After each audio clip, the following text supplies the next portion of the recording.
afford to be expensive at this point. And he's picked up the wicket.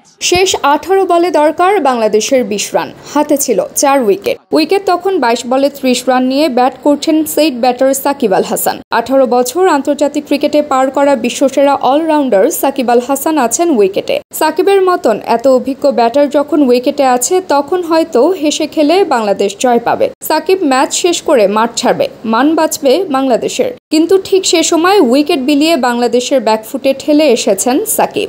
শেষ পর্যন্ত পরাজয় বরণ করেন। যুক্তরাষ্ট্রের বিপক্ষে সিরিজ হারের দিনটাও দেখতে হলো টাইগার সমর্থকদের। বাংলাদেশ ক্রিকেটের সবচেয়ে বড় লজ্জার দিন বোধহয় এটি। কিন্তু তার দায়টা কি কোনোভাবে এড়িয়ে যেতে পারবেন সাকিব? এত বছর ক্রিকেট খেলার পরও এমন সহজ ম্যাচ শেষ করতে পারলেন না মিস্টার 75। উল্টো সিরিজে 2 ম্যাচে ব্যাট হাতে স্ট্রাগল করতে হয়েছে সাকিবকে। প্রথম টি-20তে করেছিলেন 12 বলে 6 রান, আর দ্বিতীয় টি-20তে দল হারের দায়টা কোনোভাবে এড়িয়ে যেতে পারবেন না সাকিব।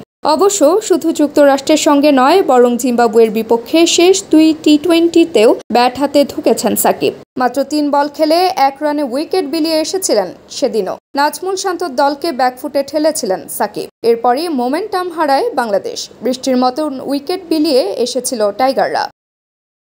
জিম্বাবুয়ের সাথে দ্বিতীয় টি-20তে সাকিব নেমেছিলেন 11 ওভার 4 বল শেষে। বাংলাদেশের রান রেট তখন 7.2। 84 রানে বাংলাদেশ হারিয়ে ফেলেছে 4 উইকেট। সেই ম্যাচে সাকিব ফিরে গেছিলেন 16.5 ওভারে। ব্যাক অফ দ্য লেংথের 1 বলে মিড উইকেটে ক্যাম্পবেলকে ক্যাচ দেওয়ার আগে সাকিব করেছেন 17 বলে 21। অথচ শন উইলিয়ামসকে মিড উইকেট দিয়ে 6 মারা ছাড়া সেই ম্যাচে সাকিব বাউন্ডারি নিতে পারেননি আরেকটিও। চলুন আরেকটু গভীরে গিয়ে শান্ত লিটনদের আড়ালে ব্যাট হাতে সাকিবের ব্যর্থতার ডালি সাজানো সাকিবের শেষ 1 বছরে টি-20 ক্রিকেটে ব্যাটিংয়ে স্মৃতির রোমন্থন করি।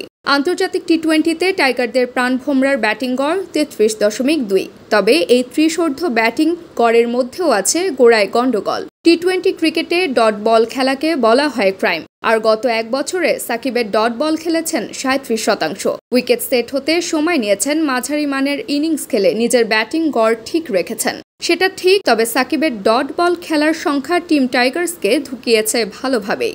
ব্যাট হাতে টি-20তে এমনভাবে স্ট্রাগল করেছেন সাকিব। শুধু তাই নয়, শেষ মাস ধরে আন্তর্জাতিক টি-20 ক্রিকেটের বাহিরে থেকে নির্বাচন বিজ্ঞাপন নিয়ে ব্যস্ত ছিলেন আল হাসান। যেন ক্রিকেটটাই খেলেন পার্ট টাইম, নিজের ব্যক্তিগত কাজে ব্যস্ত থাকেন ফুল টাইম। দরজায় কড়া নাড়ছে টি-20 বিশ্বকাপ। তার আগে ফর্ম নেই টাইগার টপ অর্ডার।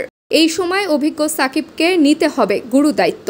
অথচ সাকিব নিজে ব্যাট ধূসর বিবর্ণ। ব্যাট হাতে খুব দ্রুত ফর্ম ফিরুক সাকিব, হয়ে উঠুক আবারও বাংলা জয়ের নায়ক, এমনটাই তো প্রত্যাশা থাকবে সবার। শুভকামনা বাংলার জান, বাংলার প্রাণ সাকিব আল হাসানের জন্য।